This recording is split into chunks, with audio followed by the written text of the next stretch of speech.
What's up, Mesa Falcons? Today's episode of the CovertGoPodcast is brought to you by CoolStuffInc.com. Use the promo code CGBPod to show that you enjoy this type of content at checkout at CoolStuffInc.com. Now let's dive into it.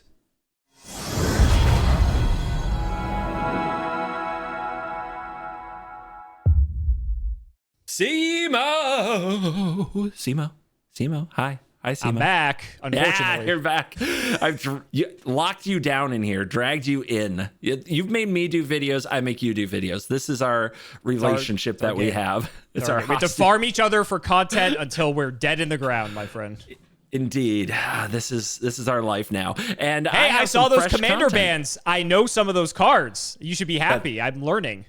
I'm not. That was supposed to be a raw reaction piece of content that we were going to do. Look at you. Now you're following bands. Do you see me talking about the latest Yu-Gi-Oh bands because a Simo thumbnail pops up in my feed talking about the band update? No. It's kind of hard now that I'm in your guys' circle that I just get Magic stuff fed into me. And when it's just literally a big white square that says Commander Bands and the 5 cards that got banned, it's kind of hard to dodge that, I'm going to be honest. But yeah. Twitter is a brutal place. But thank God Panoptic Mirror is back. I remember just running that card into the ground for how bad it is. So I can't wait for people to break it. It's gonna be great.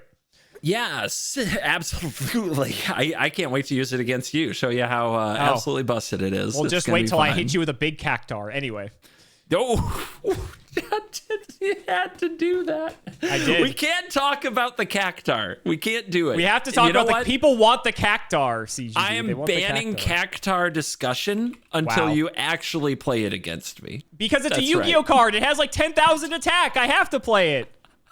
Oh my gosh. The new Final Fantasy attack for 10,000 card. Yeah, can't wait to see that. But that's content for a different day. Today's content is, we are just going to yap briefly about the cards that were unbanned in Commander. But what you didn't apparently see in your social traverses is that 18 cards moved around on the Game Changers list. I did not see that. I did not see that.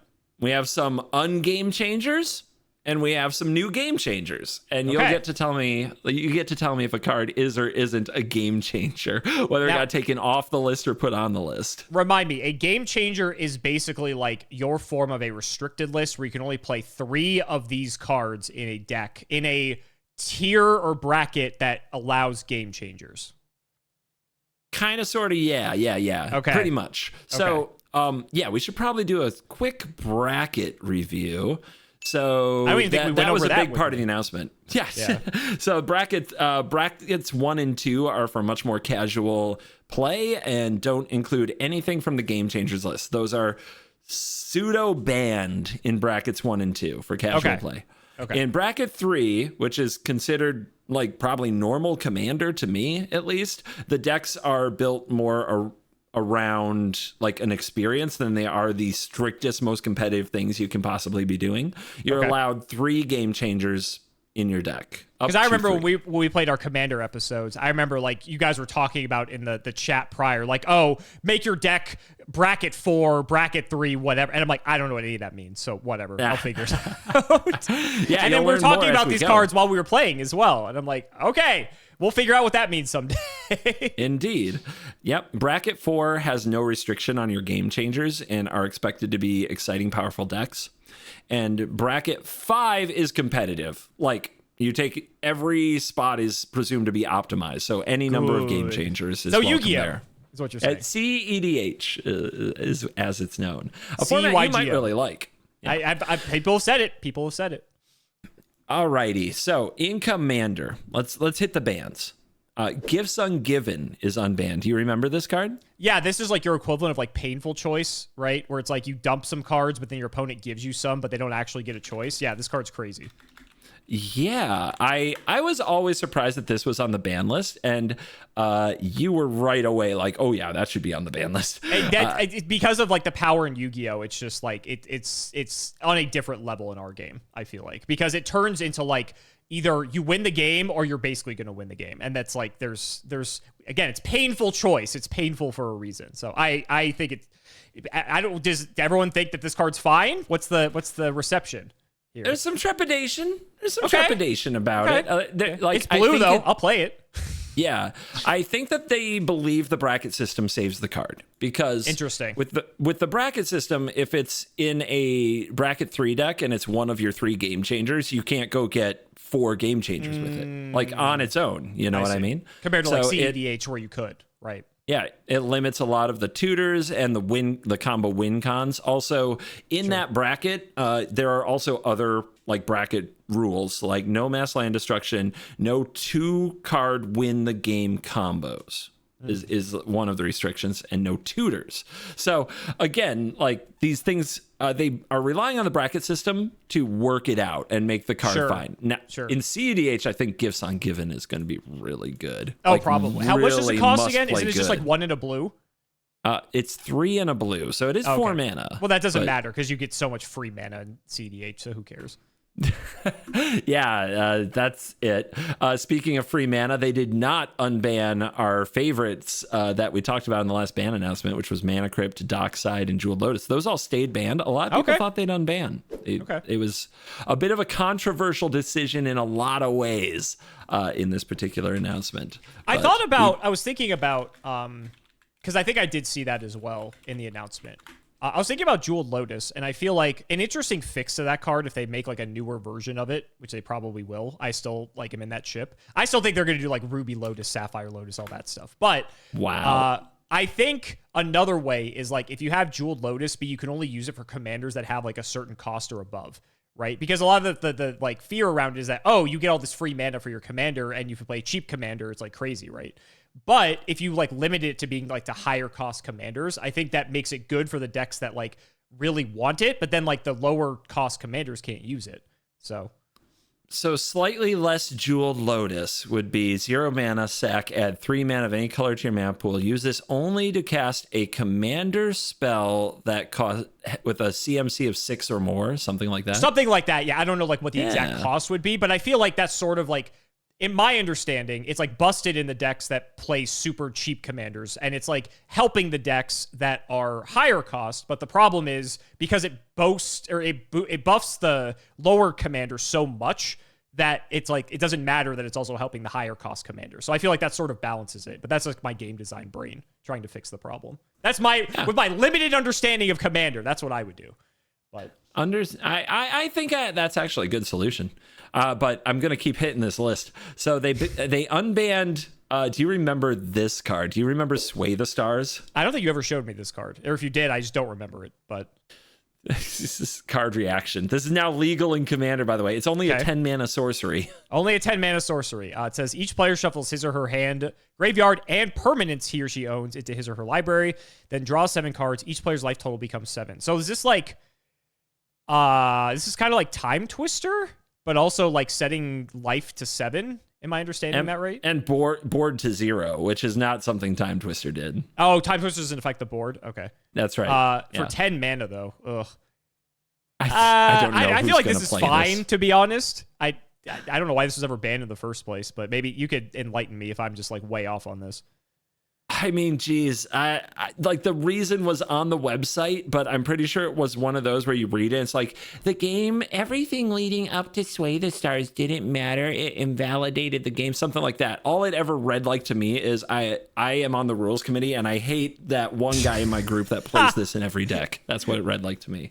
Or like, maybe make the game end faster because I've learned that Commander players love playing their 5-hour Commander games. So, everybody loves playing Commander, but they don't love too much Commander. It's kind of funny. Yeah. So they unbanned Braids. Do you remember Braids? This is like one of the first cards you showed me, yeah? I think so. Braids Cabal Minion. At the beginning of each player's upkeep, that player sacrifices an artifact, creature, or land. It's a 2/2. I think I was like pretty iffy on this because I think initially I thought this was fine, but then when you explained like the degeneracy behind it, like I sort of got it, but I think I was, if I recall, I was on the side of like this should be fine. So it's back. So I guess I was right all along, right? Yeah, it's an item that dies to removal. If played like fairly off maybe 1 mana rock, so it's played on like turn 3, I like to make the joke that by then the tokens player at the table has 50 permanents and the ramp player has 20 lands, so everything's fine. Right. But are they going to use this now to keep Jeweled Lotus banned? Like, we can't have this on turn 1, guys. It'd be too much. Again, if you make it where you can only cast like 5 cost or like CMC or higher, then See, that fixes the problem. I love how you just want to errata the cards. Well, I don't know. I'm not saying errata jeweled Lotus. Come up with like slightly less jeweled Lotus. Yeah, you have to make a new card because they have to sell it, right? Bejeweled Lotus. Bejeweled Lotus. Excellent. Perfect. Problem solved. That sounds like it would be in a mobile game or something. Yeah. They unbanned Coalition Victory. I remember this card was so bad. This card is so bad. I'm glad they unbanned. This is awful. If you lose to this, like, you deserve to lose to this. I can't wait to try to beat you with it just for the memes. But oh my God, I think everybody agrees with you there. And did you know that if this is on the stack and you respond by killing the commander or blowing up one of the basic lands, like it just does nothing. Like that would make like from a Yu-Gi-Oh perspective, that would make sense because like on resolution, it would have to check if you control all of that. So I would actually, that to me makes sense. It'd be worded a bit differently in Yu-Gi-Oh just to like clarify that. But yeah, that to me makes sense, and that's all the more reason this card's probably fine. Yep. And you mentioned Panoptic Mirror, so I guess this might like, be. I don't know. I thought this card was fine too, to be honest. Especially with how much other crazy stuff there is in this game. I don't know. This card, if I recall, I remember thinking this is like whatever. So something interesting about this announcement, Gavin wrote a short novel about every single card mentioned that we're going to go over today. That's so nice that you have that. That's so nice that you have that, by the way, because Yu-Gi-Oh doesn't. Yeah, as well as every card that maybe they even considered. Like all the whatabouts. All the whatabouts. Like, it's amazing the amount of words written about this announcement. It's probably more than I've ever seen. So I don't care. It's fine. So you're doing good. I'm doing Panoptic good. Mirror. Panoptic Mirror, unbanned, back in the format. What are your thoughts on Panoptic Mirror? So looping extra turns is one of the things that's not allowed in bracket 3 or below. So they're expecting this only to see play in high power and CEDH, and in those environments, it's too slow. I feel like it's too slow. Exactly. Yeah. So like fine. That's why I think it's okay. Yeah. Yeah. So it's fine. Maybe if we didn't have the brackets, I'd feel differently, but. I really think that's what's really interesting about this announcement. They are leaning on the brackets very hard to solve a lot of the problems around these cards, which is, and of course, I like that though, because Yu-Gi-Oh has always had a limited list in some regard. I actually think, if I recall, Duel Links, which is our like, I don't know what you don't really have like a Magic Light or anything. So I don't know. We had Magic Duels on the Xbox. I don't know. I don't think it's that, but basically, it's like. If you play Pokemon Pocket, it's like what they did to Pocket versus the actual Pokemon TCG, but for Yu-Gi-Oh! But Yu-Gi-Oh! Did it like 10 years ago. So it's like you only get 3 of each zone. You don't get a main phase 2. There's like a bunch of different things about it. And one of the things they do differently is I think they have a list similar to this, where instead of having like a restricted list of you can only play 1 of each of these cards, it's like there's a pick 2 or a pick 3 list where it's exactly like this, where you get to have a whole list of cards, but you can only play 3 of these cards or something like that. And so I don't know. I don't play that game, so I don't know how well it works for them, but it's interesting that they're sort of taking some inspiration from that, it seems like.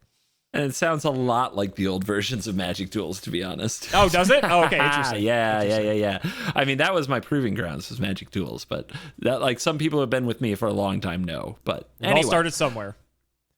We do what we can. So we got 18 cards to get through, from my understanding. We've got a bunch of cards. You don't know the Game Changers list. I've shown you a handful of cards. I've just shown you a few cards on it. So you don't know. I think I know Ristic Study is on it, but only because you told me that. Yeah. All right. So what we're going to do today is we're going to go over the cards that were added to or taken off the Game Changer list. Okay. You are going to try to tell me if it got added to the list or if it got removed from the list. That's God. the game. Okay. All right. That sounds, at least it's a 50-50. That's good. Yep. It's a 50-50. But as always, you're going to try to use that big gamer brain to get it. You and I are competitive. We have to keep each other sharp. Indeed. And even for the dumbest stakes, which is our pride. And the audience, like the humiliation. Audience, yes. Humiliation. Yeah. Internet just absolutely being made fun of on the internet till the end of time. Precisely. You guys in the comments matter. So remember to needle Simo extra hard when he gets one wrong, okay? Because it really does add the stakes we crave. It does. It adds the pressure to make sure I'm right. And if you're a Yu-Gi-Oh player watching this, defend me. Or yeah. Oh no, they'll pile on. Actually, they'll want to pile on. I take it back. Are you ready for number one? As ever. Okay, well, I know this because you played this against us in one of our games, and you told me that this was a game changer. This is Teferi's Protection, 2 and a white, which is an instant that says until your next turn, your life total can't change, and you gain protection from everything. All permanents you control phase out, which if you don't know what that means while they're phased out, they're treated as though they don't exist. They phase in before you untap during your next turn, and you exile this card. So, based on the fact that you told me this was on the Game Changers list before, they had to have taken this off. Final answer. Eat that. Are you sure that I said it was a game changer, or was I just no? You 100% said it was a game changer. I'm pretty sure you told Voxy your literal words were, "This is a game changer," and I'm fairly certain you meant in the sense of being on the game changers list and not in any other context. So you seem nice try. So sure. Give me my point. Next card. Teferi's Protection has just been added to the Game Changers list. Wait, what? You're so full of shit. You're so full of shit. There's no way. Yes. That's why you started with this.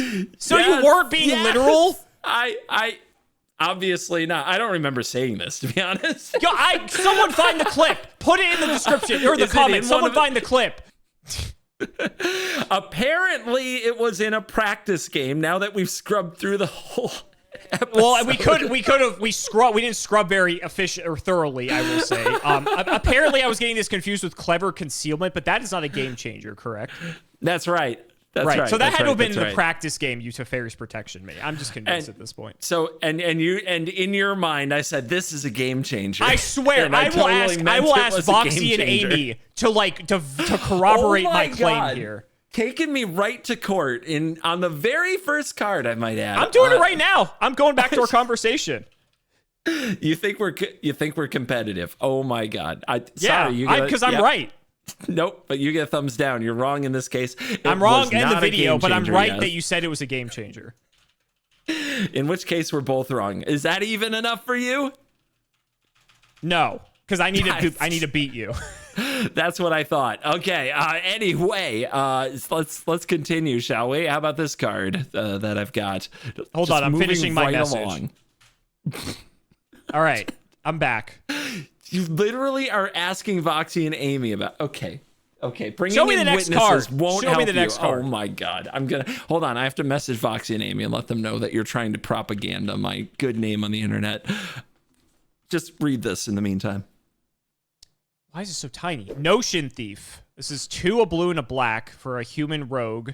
3/1 has flash. If an opponent would draw a card, except the first one they draw in each of their draw steps, instead, that player skips that draw and you draw. That sounds broken. Oh my God. We have a card similar to this. Not exactly not this good.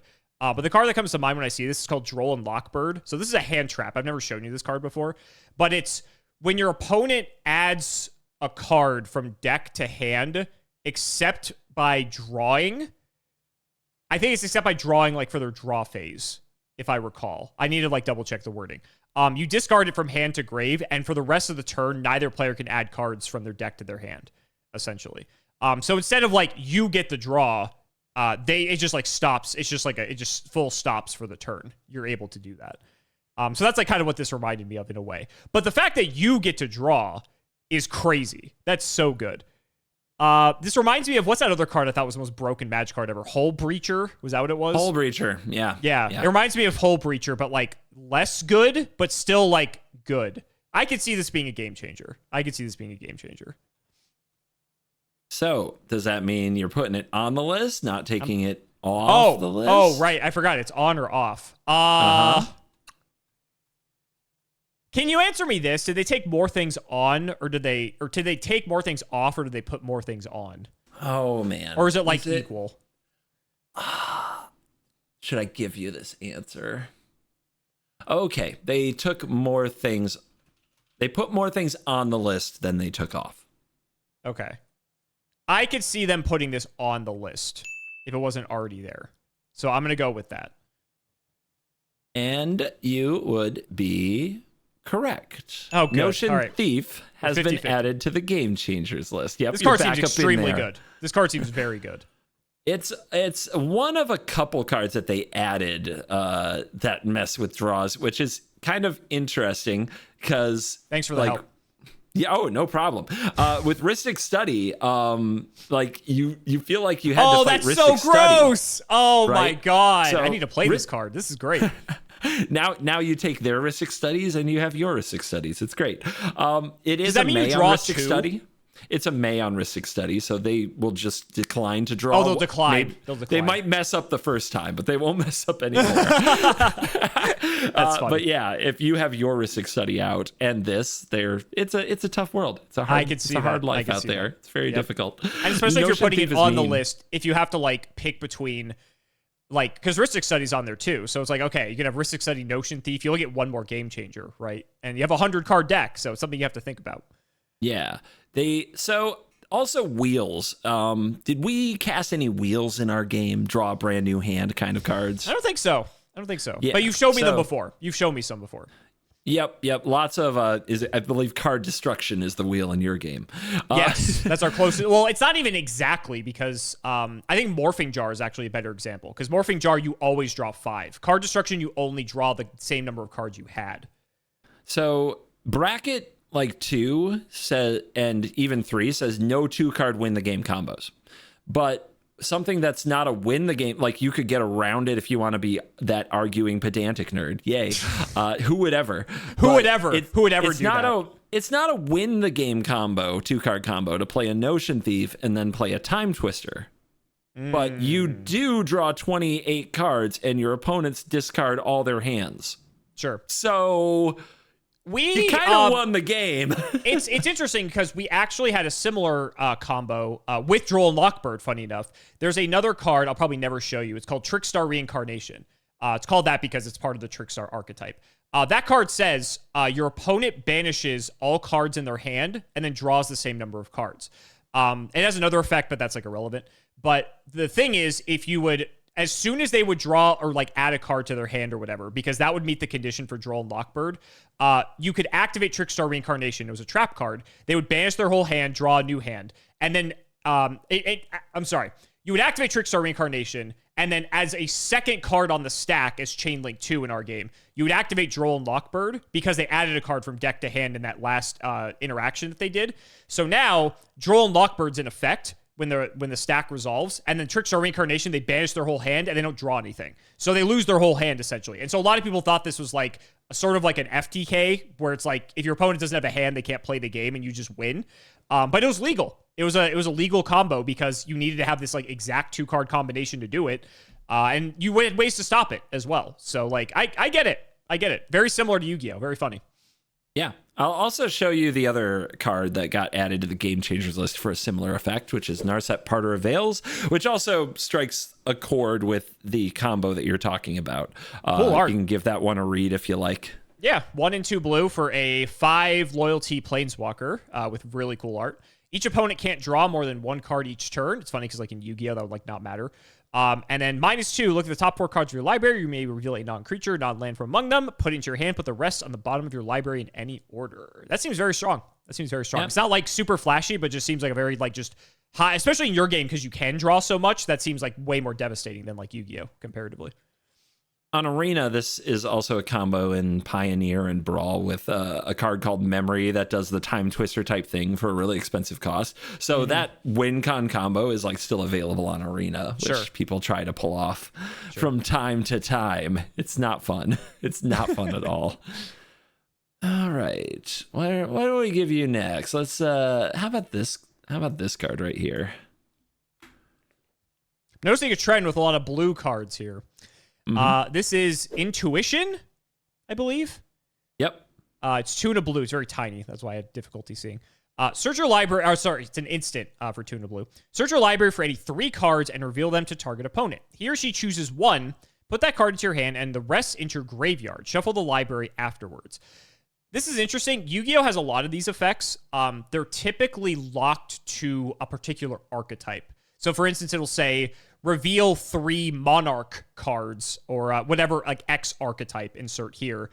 Your opponent chooses. Sometimes they get to pick, but other times it's random, so they don't get to pick. Like they're picking, but it's whatever they pick is random. You put them face down and just shuffle them in your hand. So these effects are actually quite common in Yu-Gi-Oh! Not for every deck, but I would say there's quite a few of them that do exist. So usually when these types of effects are in the game, you're giving your opponent like not a great choice no matter what. It's different in Commander because you only have one ofs, where like in Yu-Gi-Oh! You can pick 3 of the same card because we have 3 copies of the card maximum. That'd be and it's messed like, up. oh, yeah, pick your random card, right? So that actually did work when Intuition was in Standard. It was pretty funny. Yeah, and that's like, it doesn't always happen because if you need a certain card, but maybe you drew 1 copy of it, then it's like, oh, I can't do it, right? So I think this is fine, personally. It's similar to Gifts Ungiven, but the difference is your opponent's, it's only 1 card versus 2. So they're not getting like the full combo. And you said they just unbanned Gifts Ungiven? Yeah. So they unban Gifts Ungiven and leave this card. I think this card's fine. If they Gifts Ungiven seems better to me. So if they unbanned it and they think that card's okay, then I think Intuition. Intuition was maybe on the list and they're taking it off. Intuition. Beautiful card. Believe it or not, this was not a game changer and got moved to the list at the same Gifts time. Ungiven is fine? At the same time that they unbanned Gifts Ungiven. And I'm ready for my comment. Yeah. It was always kind of weird that Gifts was banned and Intuition was legal anyway, like even before the brackets in the game changer list. This is where I'm going to get roasted by comments a little, so I should let you know that all 5 of the cards that were unbanned were immediately moved to the game changer list. Oh, okay. So they unbanned them and then just put them on the game changer list. Got it. Okay, so Gifts Ungiven's also there. That. Yes. So okay. I think that explains why they felt they should move Intuition to the list. It's kind of weird that it wasn't Intuition wasn't even a game changer while Gifts Ungiven was banned. And they have a very similar effect at least in competitive EDH. Like, it's a 1-card combo. Intuition kind of does what Gifts does. It assembles a combo. Like, whatever they choose gives them access to the rest of the combo either way. In CEDH, it's a card called Savine's Reclamation, and then Underworld Breach and Brain Freeze or Lion's Eye Diamond, right? And away you go. You do the thing. Yeah, sure. A bunch of cards I know. Yeah. Yeah, cards that bring things back from the graveyard so that no matter what, so Savine's Reclamation has flashback, so you can cast it from your graveyard. So whether they put it in your hand or your graveyard, it gives you the Underworld Breach, and then the Underworld Breach just combos off. So Intuition has been moved now to the game changer list, where it probably should have been the whole time. This is an old card. This is a really expensive card. I mean, it looks old, so... How much? I want to find out. While you find out, bit of an aside. So this is basically like painful choice in Yu-Gi-Oh! The difference is you pick 5 cards instead of 3, which is why it's way more broken in our game. For multiple other reasons. But the fact that you dump 4 to grave instead of 2 is a big deal. So like in my mind, I wanted to liken it to painful choice, but if you said in my mind, I guess I didn't think about the fact that they could have unbanned Gifts Ungiven and put it on the game changers list, so that would have skewed my perception a bit. So if Gifts Ungiven, if I knew was on the game changer list, I probably would have said Intuition was as well. So that makes sense. Yep, kind of my bad there. But no, it's not your bad. It's I didn't ask. It didn't even occur to me that would happen. So Intuition here, $150. Woo! $150 for this card. It's a reserve list card, right? A good card. Yeah, it's a good card. Yeah. Alrighty. Next up, let's shake it up. Let's find a green card. I was gonna say we've seen a bunch of blue so far. Aura Shards. This is 1, a green, and a white for an enchantment. Whenever a creature enters the battlefield under your control, you may destroy target artifact or enchantment. Ooh. People don't like when you mess with their stuff. Nope.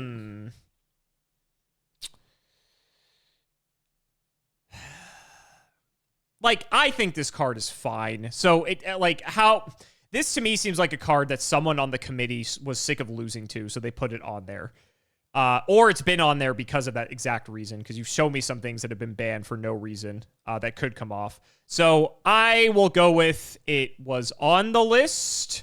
Oh, I know this is the Game Changers list, so this isn't banned. Mm-hmm. It is banned in super casual play.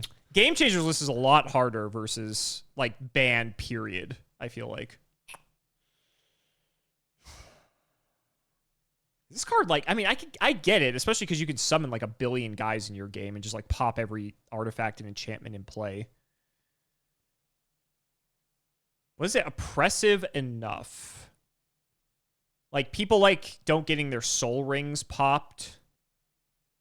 Yeah, from your impression of the format, how important are people's artifacts and enchantments? Well, the artifacts, especially because they're all the mana rocks, right? And so like the mana rocks are like pseudo lands in a lot of ways. So, like, you could liken this to land destruction in a sense.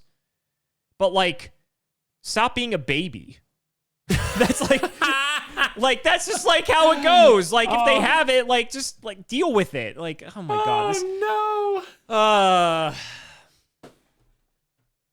I'm going to say, this is one of the ones where it goes against, like, how I feel. I'm going to say they put this on the Game Changer list because people were a bunch of babies because they kept getting their mana rocks blown up by this.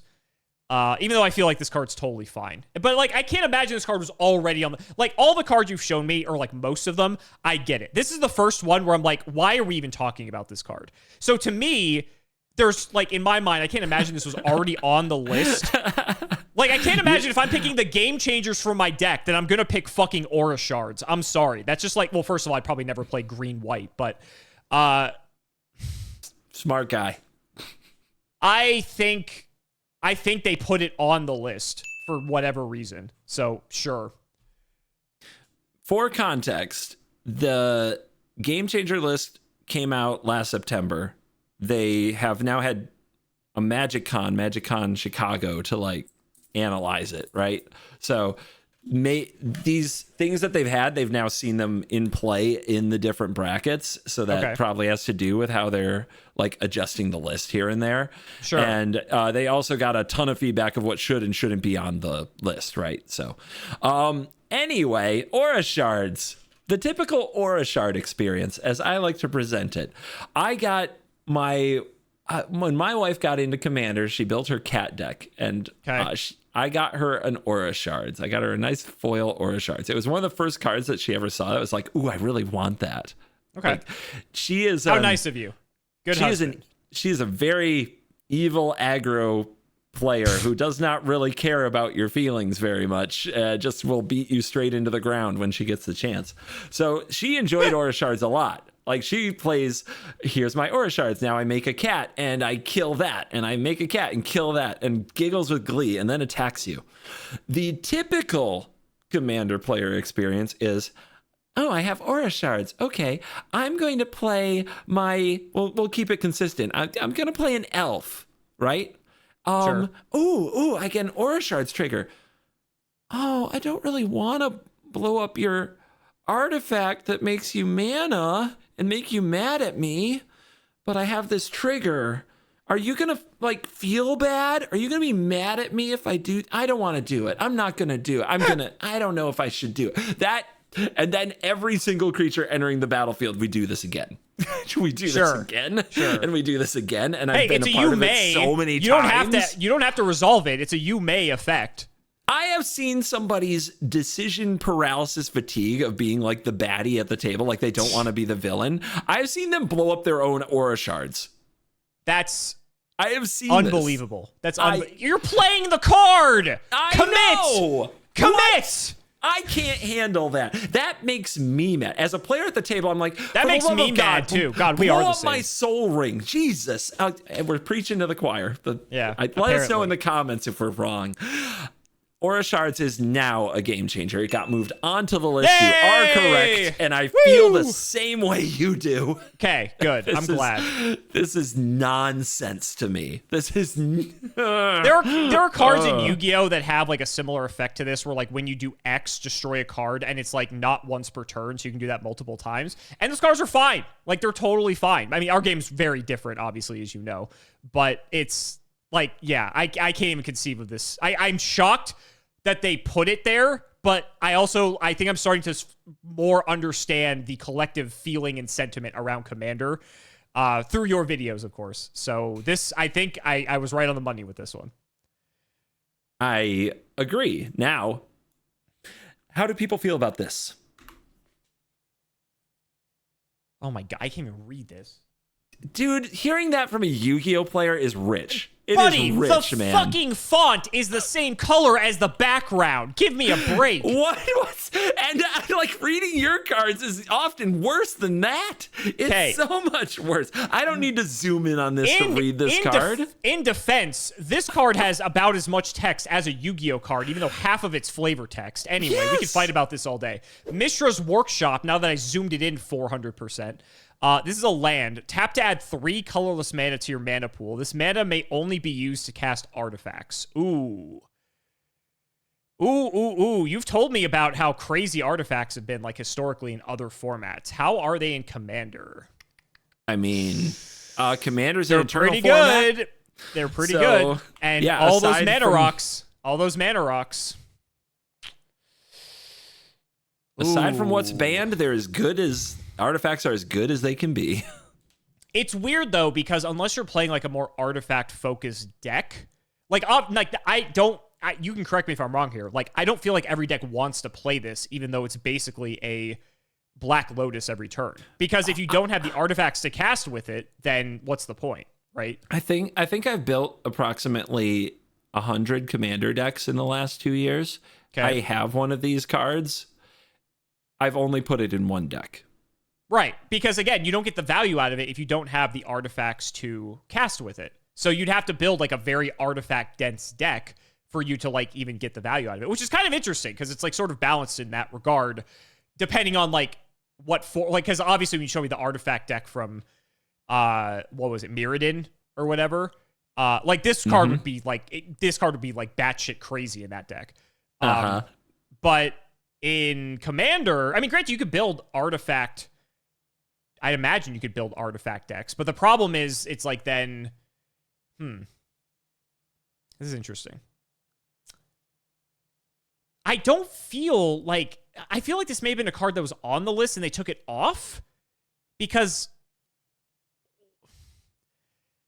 I obviously my scope of Commander is very little, right? I have very little experience with this format, but I don't feel like from my time playing it that I've seen like so many decks that are like more than 50% of the deck is like artifacts or something that you'd want to play something like this. So like maybe they threw this on the game changer list as like a precaution initially, and now that they realize that like who cares, because like if you're going to play an artifact deck, you get to play this. Like I think that's an incentive for deck building. Even though it's like a huge surge of power that like you just constantly get, but maybe it's like a bad thing because you're playing a deck that has like 4 billion artifacts in it in Commander. I don't know. I'm going to go with my gut on this one. I think it was on the game changer list as like a precaution. And now that they've seen like the way things are playing out, they're like, we could take it off. It's fine. And your gut in this case would be incorrect. Mishra's Workshop just got added to the Game Changers list. And because of the millions of words written in these articles, we actually have a quick explanation as to why. I'm interested. Yep. It says, a land that taps for 3 mana for artifacts definitely meets some of the restrictions we put around fast mana and belongs on the Game Changers list. So this can help set you up for the future. Apparently, they just think that 3 mana for nothing, the cost of your land drop, is fast enough. Also, artifacts are insanely broken. And in Commander, you can definitely make a whole deck of artifacts that can pop off incredibly fast with this card. Okay, that's fair. I agree on this one. I'm surprised this wasn't on the list to begin with. It's it has a very low play rate, and I think that's the reason why. But that's the only way you can justify it, because the card is super expensive and super niche. Doesn't mean it's okay, because when somebody does play it in bracket 2, it just runs away with a game so easily. I suppose. And maybe that's just my inexperience with the format, but I don't know. I feel like having a deck building incentive to be able to play. This is very much a Yu-Gi-Oh thing, where different archetypes have different pros and cons, and you're typically like, either playing a mono archetype deck, or you're merging a couple archetypes together because they synergize, and like you're trading pros and cons, just like you do with the color wheel in Magic, right? Sometimes you play, certain color combinations for one reason or another. And I feel like having cards like this for the payoff of playing like a certain way are good. But I mean, again, maybe this card is just too good. So I guess, but I don't know if I agree. It's good analysis. I would say it applies much more to every other type than it does artifacts. Gotcha. Artifacts are fucking because they're generic insane. too. They're generic too. Yeah. So many of them are, yes, absolutely. And there's plenty of artifact creature commanders too. So like this is like Jeweled Lotus in those decks, right? Like that's a little nuts. They've got to justify why artifact creature commanders get a Jeweled Lotus, but nobody else gets a Jeweled Lotus. You know what I mean? Sure. That's kind of hard to do. Yeah, but Jeweled Lotus is banned. Just saying. It sure is. It's banned. It's apparently never coming back. There goes your poor argument. Babies. Honestly, they wrote about it and they said Jeweled Lotus was the most likely of those cards to come back, of the ones that were banned before. I still like my balanced version of it for what it's worth, but me too. WOTC design team taking notes. The Jeweled Lotus coming in the next secret layer sometime soon. What do we got? Deflecting SWAT. This is a 2 and a red for an instant. If you control a commander, you may cast a spell without paying its mana cost. We like free. You may choose new targets for target spell or ability. You may choose new targets for target spell or ability. Question on this. If you play something that says, like, draw 2 cards, can you, like, deflecting SWAT it so that you're the one drawing 2 cards? Oh, fun to answer this one. It depends on the templating. So if you cast the spell Divination, which is 3 mana, and all the text is draw 2 cards, you cannot deflecting SWAT it, because it does not target. However, if you cast the spell Ancestral Recall, which says target player draws 3 cards, and you target yourself, the opponent could deflecting SWAT Ancestral Recall. Note that Ancestral Recall, regardless of the latest updates, is still banned in Commander. Sure, yeah. No, I was just curious, like, how that works for cards that... The templating makes sense. Yu-Gi-Oh's similar with some things. And I was curious how that works for things that, like... So it has to say target, for the most part, is what you're saying. Yep. Okay. Which a lot of things target. So, like, Teferi's Protection here does not. You couldn't do anything with deflecting SWAT to Teferi's Protection, but you could change the target of an Aura Shards trigger, for example. Does Yu-Gi-Oh have a card like this? To redirect targeting effects? We do, actually. I'll show it to you because you actually know what this card type is. Give me 1 second here. I don't think I'll ever show you this card in another video, so it's fine. We have this guy here. It is... Why don't you give it a read, actually? We're turning this into my video now. As we tend to do lately in these episodes. Which is fun! It's fun! Hey, watch time, baby. I'm not complaining. Cairn Gorgon.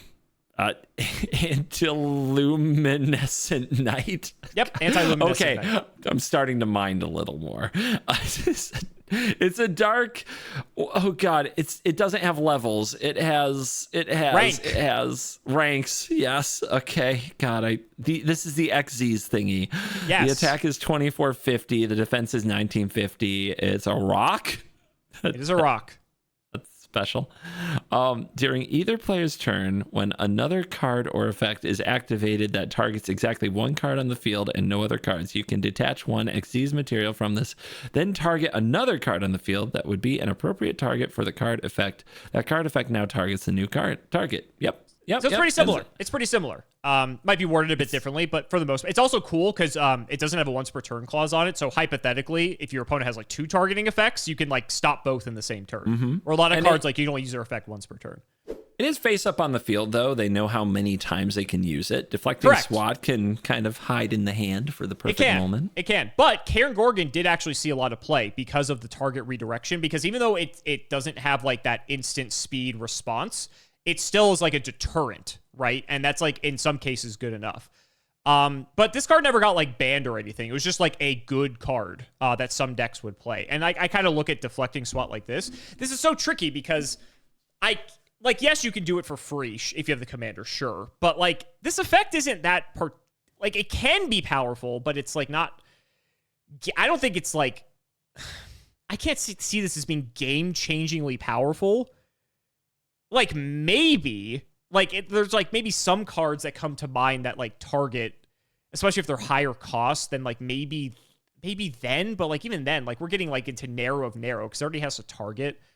So, I don't know. I feel like maybe they had this on the Game Changer list and they took it off for some reason or another. Like, I'm not saying this card's bad by any means. I think it's a good card, but I can't see this being like a... Maybe it is a Game Changer because it's like... If it's like a late game push... Oh, this is so tough. I want to say it was on and they took it off. I don't know. This does not seem like Game Changer material to me compared to everything else you've shown me. Yeah. This is the card that sent me on a bit of a rant. Oh, no. Oh, no.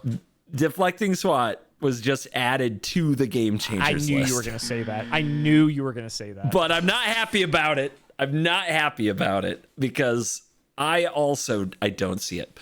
But hey, I get to do the thing, and I'm going to do the thing. Something you may have missed. Yep. Yeah, I know you're waiting for it. Is that, at least in terms of justifying why this got added to the list, Deflecting SWAT acts like a free counterspell against other counterspells because you can change the target of a counterspell on the stack to itself. Right, so if it's counter target spell, you can just change it to like it counters itself so that it basically blanks it. Yep. Okay, that seems fine. Like, I don't care. Me too. I agree. I agree. Cool. I can't believe this. So this, and what tilts me the most is this might be I told you about all the words written about all these cards. Most of the time, I'm not even reading them all because there are too many words. There's multiple sentences written. Oh, that's just like a video you and I filmed on my channel. Yeah. Yes. This Deflecting SWAT getting added to the list gets this sentence. Or I guess two sentences technically. I will read it verbatim because it's that short. Strong free counter magic made the list previously, and this often does the job of free counter magic and more. It deserves a spot on the list. That's it. Okay. That's it. Okay. And so on the list, Force of Will, free counterspell. Fierce Guardianship, free counterspell. There's this is my problem. There's like a dozen more free counterspells. Sure. That aren't on the list. And there's nothing in the bracket system. You know, they say no looping extra turns. They say no 2-card combos. They say no mass line destruction. There's nothing about free counterspells. Right. Nothing about that. Right. And I have played Deflecting SWAT in a ton of decks. I have Deflecting SWATted some amazing cards. I have Deflecting SWATted something called Casualties of War, which destroys like 5 target permanents. It was awesome. That sounds great. It's a 6-mana card. It was awesome. But you know what? I don't even think I won that game. I'm not sure. It didn't win me the game on the spot. That's for damn sure. That's funny. This card, I don't think being free counter magic is enough. It's not even always free. That's the thing. I think they wanted red representation on the list. That's what I think. That's my opinion. Okay. Maybe we're looking at this the wrong way, right? Maybe we have the cohort of blue. We're infesting the committee with pro blue propaganda that we're getting Deflecting SWAT on the list. So it's one less thing we have to worry about for us blue players. Huh? I know some of the players on the committee because they now publish who's on it, and there's some blue gamers there. Okay, I'm just saying. Like when they put stuff on the list for personal reasons, maybe. All right. I'm coming around. New perspective. Simo, that's it. I'm coming around. This is a great move. I love everything about this. I don't want to worry about free counter magic from a red deck. I want to rule the stack as the blue mage. Exactly. You're right. That's 100% It's also not even a counter spell all the time. It has to be something that targets. Like, it's not a counter spell. Whatever. It's fine. It's fine. Oh my God. Fine. I am blown away that got added to the list. I will die on that. I am also blown away that got added to the list. Yeah. That seems totally fine. I went off on stream. I was like, I bet. What are we doing? Oh my God. Anyway, what is this card right here a new game changer or a former game changer? Oh boy, I know this card. Consecrated Sphinx, 4 and 2. I wish I got to play this against you guys. I really did. It has flying. It's a 4/6. Whenever an opponent draws a card, you may draw 2 cards. This, I would be shocked if this wasn't on the first game changer list, but I can't see them taking it off. I feel like they put this on there. That, like, I can't see them not being on the list because this card is like so incredibly good. Even though it's expensive, I feel like when this card hits the field, it's just like everyone just groans in agony. I'm going to go it wasn't, and they put it on because they forgot the first time they made the list. You're getting it. You got it. Yeah, I'm sure you got it. All right, well, yes. the pro-blue propagandists aren't doing a good job because this card should still be... well, it's technically still legal. It's just on the Game Changers list. But yeah, it's right there. You have to choose 3 between Rhystic Study, this, Cyclonic Rift, a bunch of free counter spells. Dude, there's so many blue cards on the list. Intuition, Gifts Ungiven. Yeah, now you got to pick. Huh? Yeah. It says something. Oh man, it says that blue mages designed Magic the Gathering, and God bless them. I appreciate it. God bless them. I agree. Imagine liking interaction. Weird. Trinisphere. I don't think I've seen this before. 3 mana for an artifact, so it's free with the other card. As long as this is untapped, each spell that would cost less than 3 mana to cast costs 3 mana to cast. Additional mana in the cost may be paid with any color of mana or colorless mana. For example, a spell that would cost 1 and a black to cast costs 2 and a black to cast instead. So basically, it's always adding just colorless mana to the cost if it has colored mana in it. Up to 3, yep. Right. So if it's just 1 black, it would go up to 2 and a black, hypothetically. Yep. Okay. Just wanting to make sure I understand that. It says it in the example, but I'm just making sure.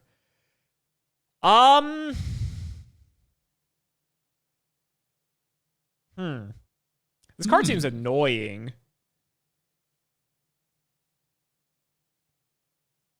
Everything that's less than 3 costs 3. That completely wrecks all of like the cheap artifacts, which is like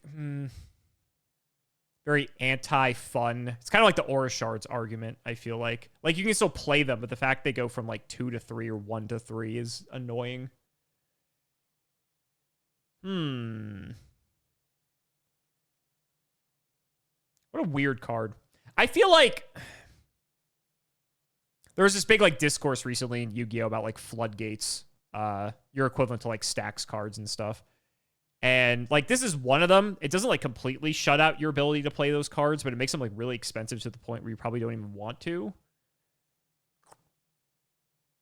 I could see this from the perspective of if they're trying to if they're trying to promote like positive, fun interactions, right? I could see this being a card that wasn't on the list and they put it on the list, not necessarily because like a bunch of decks play it, but because it like is like a negative gameplay experience for a lot of people. So I'm going to say it wasn't and they put it on. All right. Final answer on that one? Final answer. Yeah. So Trinisphere was a game changer and has been removed from the list, which is kind of surprising. It was definitely an outlier in that there are a lot of cards that make games less fun that were not game changers, so it was kind of strange to see it there. And we can read the reasoning on this one. Sure. The card is not, this is how it literally is worded on the Wizard site. This card is not the most fun to play against, no denying that. However, it tends to be the strongest at the highest power levels, like Optimized Bracket 4 and CDH Bracket 5. There are many cards of the level of Unfun Stacks P pieces like Sphere of Resistance, Rule of Law, Nether Void that aren't on the list. And generally, if your deck is trying to lock other players out in a stack style, that's a play pattern that doesn't match the intent of bracket 2, and you should bracket up. So they're basically saying if you don't want to play with this card, pick a different bracket. Yeah. Okay. Yeah. All right. I think it's interesting because it's true what they said, and they leaned in a few different directions with the list already. They were like, okay, we're not going to put all the stacks pieces that make things cost more on the list. For some reason, just this one. So remember when we talked about the original Commander ban list, and we said it's like a signpost, right? They will ban one card, and they will try to use that card as like a don't go here, kind of like gifts ungiven, but leaving intuition legal, right? It's interesting because like in Yu-Gi-Oh, the floodgates have started making their way, like basically the trinispheres of our format, if you will, but much more egregious. Have slowly, and they're also older cards, which is like part of the problem. They've slowly been making their way to either banned or restricted to a singular copy, which kind of just pseudo bans them because like people wouldn't want to play a singular copy of that card. So it's weird that like they have like similar philosophies where they're trying to like get rid of like the unfun stuff, but then they're like, oh yeah, here, have Trinisphere back. Yeah. I think I think this whole approach of ban one stacks piece so everybody knows stacks pieces shouldn't be in these brackets, I think that's a holdover of the old system. I think that's some people who use the kind of signpost, make an example in the town square of card XYZ approach that the former ban list had. And I think that they're trying to move away from that, which I think is very smart because it's silly to like target, say this one card's out of bounds and all these cards that do the same thing. Well, you're just supposed to know those are out of bounds because we banned this one. That's not how people work. No, like, exactly. Like I feel like that's not very intuitive. To the other one. Right, exactly. Yep. So less of a make an example of this and more of a, well, if we're not going to bracket, like if we're just going to use brackets, lean on the bracket system. Like people don't play these unfun cards in casual because they don't line up with the goals, even if they aren't specifically banned in that bracket. You know, they just don't match the goals. Which is weird about the bracket system. Yeah, it's interesting. It'll be interesting to see like a few years down the road how this is playing out. I think so too. Apparently I mean, a little aside again, we can check in on that because I'm neck deep in this Discord. I put Commander games on the internet every single week. Sure. I have for years, when Wizards of the Coast comes out with a new thing, a new format, a new ban list, a new like app for anything. Whenever our billion-dollar company makes a new thing for players, there's always a part of the player base that's memeing and laughing and LOLing at the various parts of it. And then they came out with brackets, and I still am. We're doing it right here today. I kind of laugh at this at times because there are things about this that are silly and don't arbitrary. Make sense. Yep. There are the things about it that don't make sense. And I find laughing at them and having kind of some pokes at them is just good-natured fun on the internet to me. Of course. That's our job. So when I make a Commander video and I say my deck is a bracket 2 because it has no game changers, or a bracket 1 with no game changers or something like that, to me, this is funny, but the comments go crazy. Like the defensiveness of that some people online have for the bracket system. They care so much about like the intent of the bracket system and what the bracket system is trying to do, which, you know, fair games, right? That's the goal. Have fairer games of Commander. I know that there was a need for fairness in a lot of people. I didn't know it was this strong for the bracket system because people try to light me up. He doesn't understand the bracket system. What he's doing is a bad representation of the bracket system. It's a joke. He still doesn't get brackets. They just shouldn't talk about brackets if they're just going to make fun of brackets. The defensiveness of people for the bracket system is like nothing I've ever seen for something that Wizards of the Coast has released for anything. I think it shows how much people care, though. And I think that from my very little understanding, it did seem like there was this issue where when people wanted to play Commander with other people, it's hard to assess like how the power levels of your decks all stack up against each other. And you can make the argument that like that doesn't matter, right? If I go to someone and be like, hey, I want to play Yu-Gi-Oh! And if I'm playing my full power Tearlament deck and someone else is playing fucking like Blue Eyes structure deck, right? Then like that's like, we don't have this like dialogue prior to, oh, what's the power level of your deck, right? Like we don't really have that conversation.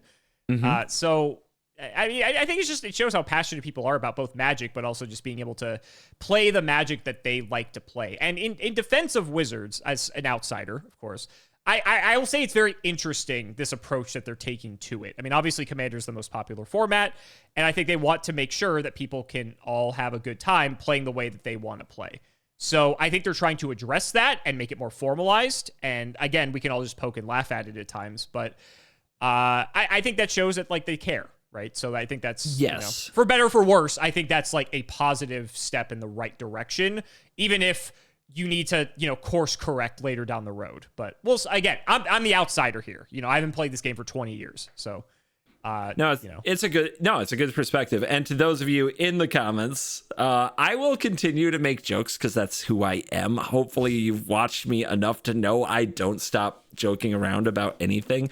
But if you love the bracket system and like you want to be outspoken about its misuse or whatever you want to do, that's your right as a fan. I get it. I'm probably still going to do this. I don't think I know another way. With a microphone in front of me. I don't. It's an interesting topic because, and we're going off on a bit of a tangent here, but sure. Yu-Gi-Oh! Has this has kind of come up in the discourse lately where Yu-Gi-Oh! Has a similar problem where because we are an eternal format, our biggest issue is that most of the time, like, cards have to be like broken or like they're terrible. Right? Because you need the power level of each individual card to be so good in order for it to be like viable to play. And so people have been having this discussion lately of it sucks that there are so many potential decks that are like fun and cool and interesting and interactive, but they are just completely gatekept and unplayable by the fact that like the top meta decks in our format, because we only have one format, the top meta decks just have a stranglehold over like what is allowed to be played. And so a similar discussion comes up of like, what if there was a way to like tier decks in a sense so that like people can play their like roguish, like, like their bracket 2 or bracket 3 decks where everything in Yu-Gi-Oh! Has to be a fucking 5, otherwise it's like unplayable. So because there is a lot of it sucks looking at a set when a new set comes out and it's like, oh, these cards are interesting, but they just lose to the best 3 decks in the format because they're like not good enough. And that just gets like frustrating every single time a set comes out that happens more often than not, unless the cards read on the surface, like when we first read like Tearlament, right? I keep going back to that. Like when we first saw this, we knew this was going to be like the best deck, like until they hit it in some capacity. And so it's an interesting discussion to have for sure. Your company actually like does something about it comparatively, but they're trying for Commander. Yeah. Actually, at least they're trying. I'll make jokes, but hey, I know they love the game, so we roll with it and do our best. All right, next card. Oh, we're still looking at cards here. Field of the Dead. Oh, hey, Amy used this against me, and I was very mad about this. This enters the battlefield tapped. Oh, wait, no. This is not the card I'm thinking of. I'm thinking of... No, it's not. Field of Ruin? Ruin. Yeah. Okay, it was a different field. Sorry. This art is really sick for the record. Field of the Dead enters tapped. It taps for a colorless. And then when Field of the Dead or another land enters the battlefield under your control, if you control 7 or more lands with different names, create a 2/2 black zombie creature token. That's a really cool card. I like that a lot. I like the art on this too. God, if I start buying Magic cards, I'll have to get like this version of this. This is sick. Is this a game changer? It's either a game changer or a former game changer. 7 or more lands with different names. I feel like that's such a threshold you have to get to for this card to like start being good.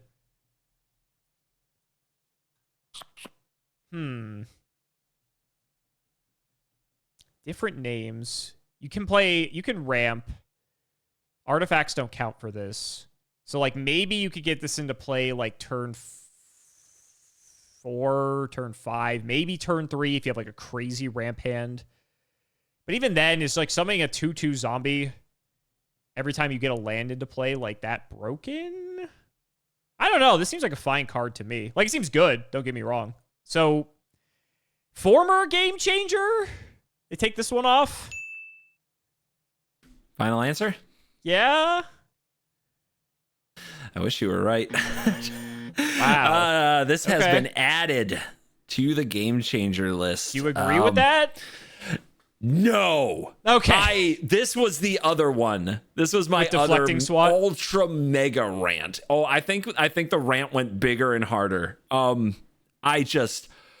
What you said, like a busted hand, maybe you start making zombies on turn 3, and but with every deck can high roll. Like that's like, whatever. Yeah. And with combinations, there are ways to make 5 or 6 zombies a turn. If you have Crucible of Worlds and Fetch Lands and Azusa, some 3-card combo, and you might make 6 to 10 power a turn of zombies. Oh, crazy!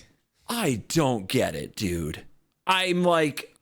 So the usual, if you have this in a green lands deck, the normal experience will probably be somewhere between turn 4 and turn 7. You start making, right on. Yep, you start making 2/2 zombies, and you might make 2 or 3 a turn using landfall strategies. I don't know about you, but usually in my Magic the Gathering games of Commander, the game in turn 7 and 8 is in like the end time. Like end game. Yes. The opponent's going to play something that pumps their army of little dorks into mega minions and win. And that is like another card added to the field combo if you're using Field of the Dead to make your dorks. There's a lot of ways to make dorks. There's a lot of ways to get little monsters that then get pumped up and kill the opponent with Crater of Behemoth or whatnot. Or there's 100 combos. There's storm turns. There's whatever all that shit was that you did with Tevel and Omniscience. Like that's the stuff people are doing, and we're game changing Field of the Dead. Make some tutus. I just Is there a written explanation for this one? Well, there is. Let's read it. It takes so little for a land to be strong. Sounds like an intro to a documentary. It takes so little for a land to be strong. Though it only makes colorless mana and enters tapped, getting Field of the Dead online is incredibly easy. Once you do that, with fetch lands, additional land drops, and more, this land can churn out 3 or more zombie tokens a turn. Which doesn't sound too wild, until you consider that, once again, it's a land. Those zombies protect your life total and close out games. It was strong enough to make the Game Changers list for us. I'm speechless. They're going to take this off the next Game Changers list, guaranteed. I hope so. So Field of the Dead is banned on Magic Arena in the Brawl format and has been for many years. And I've been saying for a long time it should be unbanned there because, again, the combo decks just go right over the top of it. Like, whatever mid-range game plan they're trying to define with Field of the Dead is not. It's not what the Brawl format is. It's not what Commander is. Like, it's a go big, go over the top. And sure, you can combine Field of the Dead with a card like Scapeshift. Scapeshift says sack all your lands, search your library, put a bunch of lands on the battlefield. So, like, when you do this with Field of the Dead, you might make, like, somewhere between 12 and 20 zombies. Your opponents have 120 life between them. And exactly. I guarantee they're spending their time and effort on something equal to or more powerful. And if they let you get to Field of the Escape Shift and you lose, that's on you. I'm sorry. Yeah, so we're on the same page. This card is cool. It's cool. It's a beloved card. I don't get it. It's not going to see play now, I'll tell you that. It's going to be, if in bracket 3, it's going to be rough because there's so many game changers on the list now. Right. Picking 3 is so hard. But bracket 4 and bracket 5, it's not good there. No. It doesn't see CEDH play. It's useless there. It feels like they banned it from the whole format with this move. That's how off I think it is. Yeah. And that's sometimes like Yu-Gi-Oh will do that where they like limit a card, but it effectively bans it because like you would never play it like otherwise unless you could play multiple copies or something like that. So yeah, I mean they basically banned it in a way. I hate it, man. I love this card. And a lot of people love this card. The biggest thing about Field of the Dead for me was like it was kind of a stressor on me when I started playing Commander because I could put it in almost any deck. Like I was like, it's so easy to turn this on. Like, I why can not put just it play in Field every of the single Dead? deck. Yeah. And so I only owned one copy. So like, which deck to put it in was my great dilemma. And I feel like there might be some of that ubiquity here of like maybe they got sick of building mana bases around Field of the Dead or something. But I don't think that's a good enough reason. You don't have to play it. You know why I cut it from most of my decks? Because it didn't matter if it was in there. Okay. I'm with you on this one. I'm with you. I'm glad. You did say for the record, take it off, right? I'm with you. I said, I was wrong, but I was right in spirit. We're both.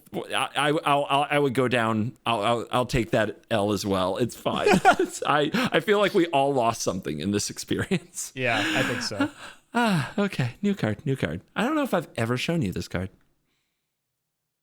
Food Chain. Doesn't look familiar. 2 and a green for an enchantment. Exile a creature you control. Add X mana of any one color, where X is 1 plus the exiled creature's mana value. Spend this mana only to cast creature spells. I'm assuming you can do this as many times as you want in a turn, correct? Does it say you can't? Thank you very much. I set you up. Yeah.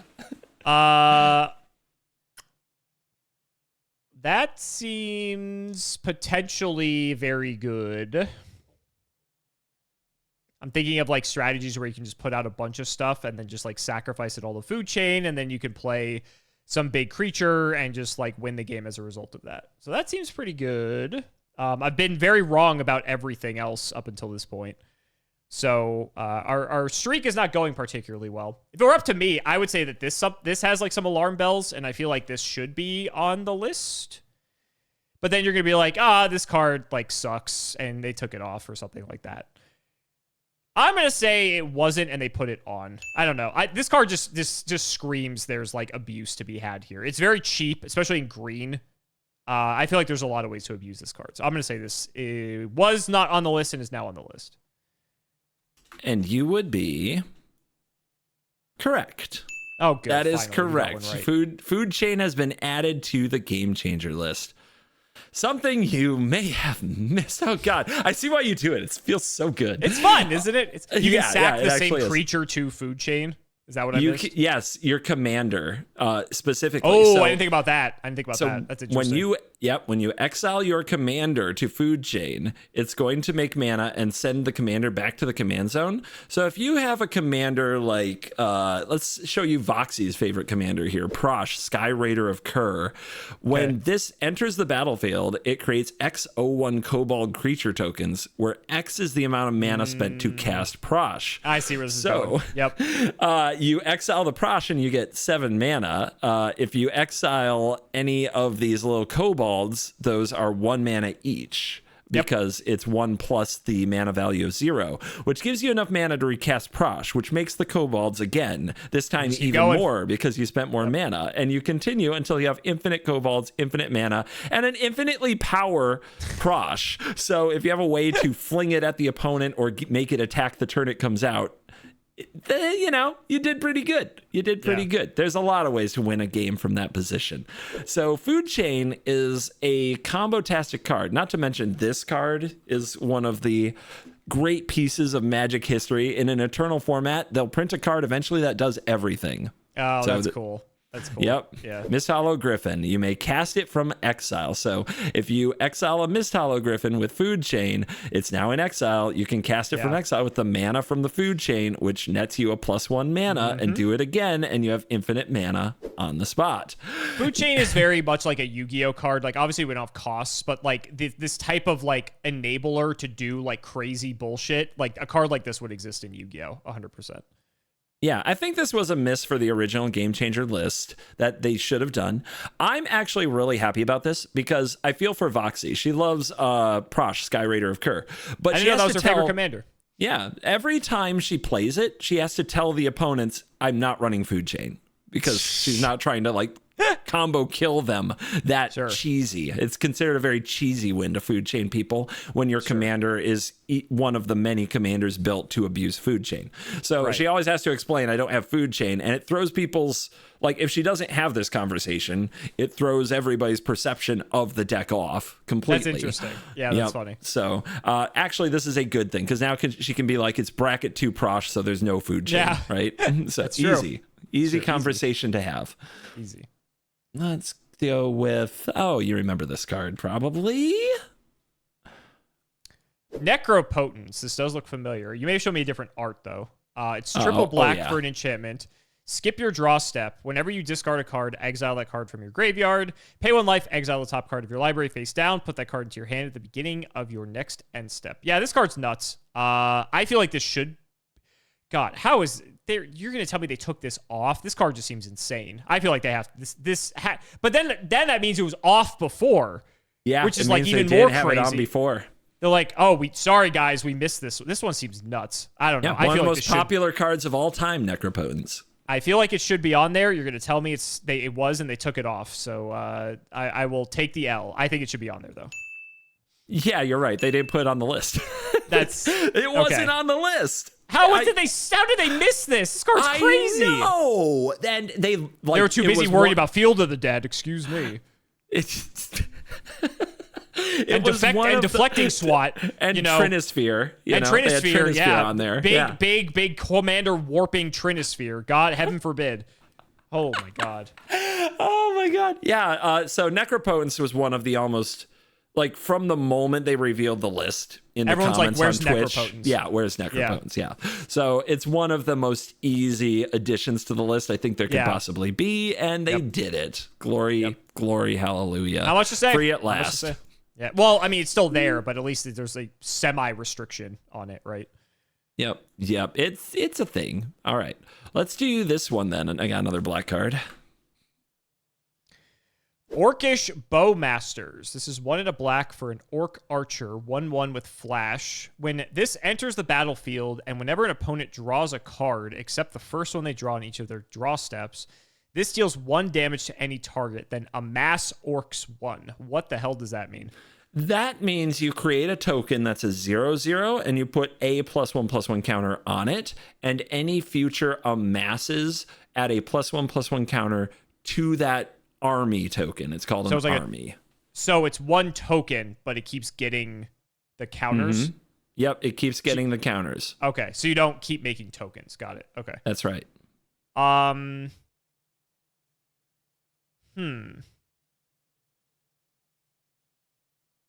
What do you think of this card? Whenever an opponent draws a card, except the first one they draw on each of their draw steps, or when it enters. So I guess you can flash it when they're going to do something that draws cards. And then you get to pop something, or deal damage to something, rather, and then you get another guy. Does it check each card? So if I draw 2, do I deal 2 damage and amass 2? That is correct. Ooh, okay. So that's very interesting, because in Yu-Gi-Oh, most of the time if there's an effect like that, Maxi, for instance, your favorite little insect, if you special summon 5 monsters at the same time, you only get 1 draw off of Maxi. But if you special summon those 5 monsters individually, you get 1 draw per. So, interesting. That makes this card a lot better than I first thought. At first, I was like, why are you showing me this, like, at all? It seems fine, but that could be annoying. For Commander, though, I feel like this would be better in, like, other formats, like Standard or, like, Modern. I don't know about Commander, but I could be wrong. But I guess if you have 3 opponents, that changes this card too, because then, like, they all do it, and then you're amassing a lot faster. Ooh, that's something too to think about. Because then you could, like, amass, like, 7 by the time your turn rolls around, and it's like turn 2, and you have, like, a big guy. And you've dealt 7 damage to something on top of it, which is, like, annoying. Huh. Interesting. The more I, like, realize, the more I just, like, analyze this card, the more I'm like, oh, this card's actually, like, extremely good. It's like one of those cards that it's not super flashy, I feel like, but it's just like very efficient at what it does. Good little Bomey, isn't it? Homie the Bomey. Would they have to put this on the Game Changers list? This doesn't like... This doesn't scream Game Changer to me. It's like, it's good. But, I don't know. Maybe they put it there because they were afraid and they took it off. You're going to tell me they put this on the list, I swear. Will I? Probably. This is a tough one for you. I like this. I feel like the hardest cards to evaluate are the ones that are like just like not flashy but super efficient, right? Because like, I feel like it could go either way. Mm-hmm. And obviously, with my limited time playing the game, like I would have more experience to, but that's obviously the whole point of us doing this. Turn 2, everything coming. Okay, if you have 3 opponents, let me think about this. Everyone's playing like some things. If they're playing mana rocks, this doesn't matter. But if they play like guys, the guys are probably going to have like 2 to 3 toughness on turn 2. And if your opponent's drawing stuff, then you can like just like shoot those things down while you're like slowly getting another guy. And then it's like they aren't developing a board at all if they're playing stuff that's like a mana dork, or if they're just playing like whatever efficient, like Hermit Druid or like something like that. They can just like kill that. We also talked about wheels with the things that prevent the draws before. Yeah. So a Bowmaster there. It's interesting. Would you rather have the you don't draw any cards and you sit there with nothing in your hand, or you have Bowmasters, which deals 21 points of damage to all these targets and makes a 21 power creature? I can't believe I'm going to say this because initially I was like, this is fine. But I actually think maybe they did put this on the list. It's like, it's weird to compare this to like fucking Necropotence, but yeah, I'm going to say they put it on the list. I don't feel good about it. And honestly, I hope I'm wrong, but I think they might have. Why do you think they would do that?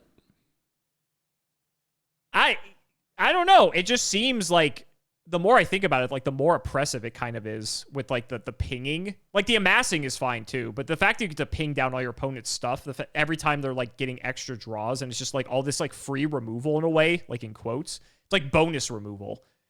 I feel like that would just be very frustrating to play against, especially if you're like at a lower tier, because you're wanting like your things to stick and like to do your big thing. So that's like my guess.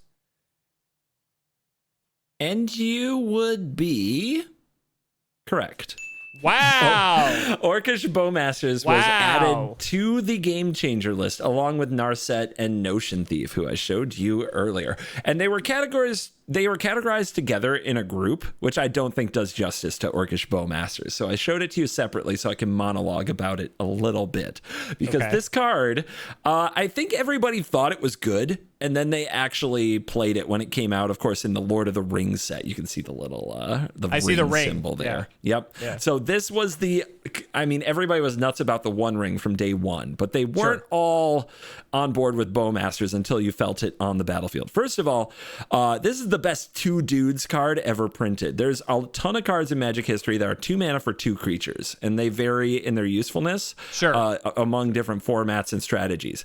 This is 2 mana for 2 dudes, but also 1 damage to any target, which on its own really shut down a lot of 1 toughness creatures in the format. I mean, just because on its own, like say the opponent has 2 1/1 dudes, right, who aren't Orcish Bowmasters. You kill one, you block the other with your other 1/1. It's this horrible. probably crushed aggro.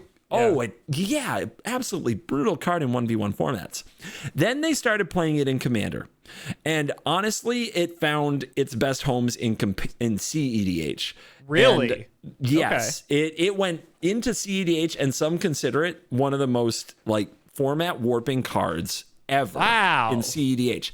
Let's talk about it. So there's the surprise Bowmaster when the opponent like goes for a wheel and you make all that power and toughness, and then if the turn gets back to you, you kill them, or maybe it's enough damage to shoot them down on the spot from a wheel. That's really good. That's nice. That feels good. Here's the more common problem. Player A gets a Ristic Study. Player B has a Bowmaster. Oh, God. And they work together. Oh, no. Players C and D are fucked. It's over. So any kind of mana dork, like 1 mana 0/1 creature that taps for mana, any kind of a stacks piece creature that's only like 1 toughness, got just removed from the format. And I imagine CDH is playing like super low cost stuff already, like just in they bulk. try. Yeah. It's a very low curve format. So a lot of things that were very competitive are much less competitive now because of Bowmasters. It runs those tables. That's so interesting. Wow. Yeah. Again, talk about just super efficient cards. Yeah. Makes sense. Yeah. Can you imagine if you and I were playing a Commander game, say with Voxy and Amy, for example, and Amy had a Ristic Study and Voxy had a Bowmasters. And so Voxy's just casting spells, letting Amy draw cards so that the Bowmasters is shooting our creatures and the army becomes, I've seen armies over 20 easily. I've seen 40 Don't give them the idea, armies. buddy. Hopefully they don't dude. watch this. No way they would listen to us for this long. Are you kidding? To be fair, we're an hour and a half in, so yeah, we're pretty safe. So yeah, this card does a lot of things to a Commander game, and they're not good. It's a brutal card. I'm glad you got there because it is an unassuming card on first read. I don't think I had any idea. I had no idea on first read this was going to change the meta. I love when that happens though. When we first see cards and we're like, it's whatever, and then it ends up being like the format warping card of the I love that. All right, I got one more. You got one more in you? One more. Let's do it. We're almost at the end. Trouble in Pairs. Hey, it's us. 2 mana and 2 white. It's a plagiarism of us. So I'm going to I have to address this now because people are going to type in the comments. There's a controversy with the art of this card. It contains plagiarized pieces of art from 5 other art pieces. Does just it really? Copy pasted. It does. Okay, here's the real question. Are you the person with the mohawk or the headband? Headband, obviously. Okay, I was going to say, I'm the mohawk person for sure here. Hell yeah. Okay. Yeah, see, we're on the same page. We know. All right, anyway, this is an enchantment that features yours truly. If an opponent would begin an extra turn, that player skips that turn instead. Whenever an opponent attacks you with 2 or more creatures, draws their second card each turn, or casts their second spell each turn, you draw a card. I'm assuming if they do all 3, you can draw 3 cards off of this. Yes. Okay. Needed to clarify that. Attacks you with 2 more creatures, draws their second card each turn, or casts their second spell each turn. You draw a card. Okay. So I think the first part of this text is whatever. I mean, there are extra turn stuff, but I mean, you can't account for that. So I think it's more about the second effect. If I had to guess, it's if the first thing comes up, sure, whatever. But we're here to draw cards. It's kind of annoying because they can choose not to attack you with 2 or more creatures. That's pretty easy for them to avoid, potentially, depending on the deck. If it's a deck that goes wide, maybe they can't afford to do that, but you can sort of control that. Drawing their second card each turn, I feel is difficult because a lot of decks want to have card draw. And then casting their second spell each turn is also very difficult because a lot of people want to play their stuff. It doesn't keep going, right? It's only when they play the second when you draw a card. It's not the third spell they draw 2. That is correct. Okay, so at most, this is drawing you 3 cards a turn if all 3 things happen, which could happen. You have 3 opponents. Yeah, you have 3 opponents. I was going to say that. Yep. You have 3 opponents, so you could hypothetically draw 9 off of this in a perfect world. But let's even say you draw 4, 5, 6, because they just don't attack with 2 things. But playing their second spell, especially if this is on turn 4, if you're playing green, maybe you can ramp this out a little bit sooner. That seems pretty likely they might play 2 things because generally the curve kind of lends itself that way. Opponents might also cast second spells or draw second cards on other players' turns. That's true. If they have instant speed stuff, like the Orcish Bowmasters, for instance, they could try to play around this. It's like white Ristic Study at home, kind of, sort of, not really, but they're trying. They're really trying. It's so cute when they try. It is. It really is. I have to think about this in the context of Commander. Being able to draw that many cards. Ristic Study is a game changer. Mm-hmm. This is not Ristic Study, but it is close in a lot of ways because people need to like do things during their turn. Especially in the later stages. Like if you're playing this on 4, it's pretty likely people are going to be drawing multiple cards or playing at least more than one card or attacking with 2 things. I can't see a world where this was initially on the list and then they took it off when Rhystic Study is still on the list. But like maybe they're like, oh, white sucks. Here, you have this now. You know, have fun. It's a tough one. It's a borderline one. It could go either way. Mm-hmm. I want to say because Rhystic Study is also a game changer, that this is a game changer as well. So I'm going to go with that logic because that was the logic with Intuition and Gifts Ungiven. So I'm going to go with that same logic. I'm just going to say, I did some quick math. Your current score on this video is 6 and 6. You are 50, so this is going to determine it. No! This is going to determine. Oh my god! This is going to determine above or below 50%. Are you sure on your answer? You locking it in? I'm going to lock it in. All right. That this is now a game changer. Yes.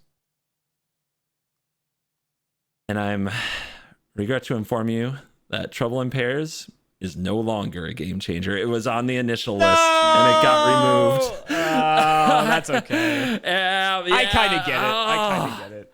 I was really surprised. Like, this is one of the first things I saw. I still think Trouble in Pairs is like draw a card if you sneeze. And my argument was that the reason they can take it off the list is because you players out there forget your triggers so much it doesn't draw as many cards as it should. It's possible. I think that's very realistic. I've been in enough Commander games. I know how it goes. How many times have I sat there being like, oh, I got to remind them about their Trouble in Pairs. Yep. But God, watching them draw these cards is pissing me off. I think this is a really good card. The explanation said it is the first card being delisted ever from the Game Changers list, so there's that. This card has emerged as a standout card since it was released about a year ago. While it can draw a lot of cards, it's on par with some cards that are not on the list. I'm curious what those are.